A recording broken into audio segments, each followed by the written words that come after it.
మరణాతండి దేవుని మహాకృపతో శిలువ ధ్యాన ప్రార్థనలో మరొక సమయం మీ మధ్యకు రావడానికి దేవుడు కృప చూపించారు.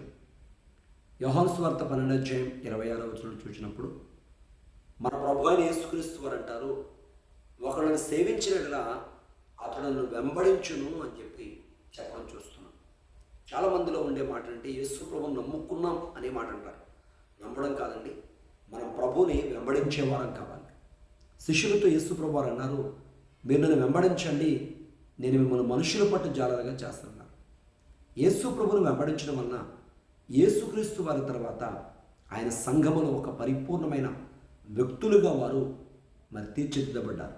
అలాగే ప్రభు చెప్తున్నారు, ఒకరిని సేవించినట్లయితే అతడు నన్ను వెంబడించును, అప్పుడు నేను ఎక్కడ ఉంటానో నా సేవకుడు కూడా అక్కడే ఉంటానని చెప్తూ, ఎప్పుడైతే అతను నన్ను సేవిస్తున్నాడో నా తండ్రి వల్ల అతను ఘనపరచబడతాడని ప్రభు చెప్పిన మాట మనం చూస్తున్నాం.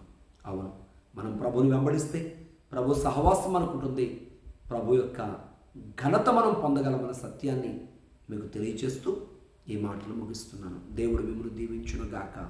ఆమేన్.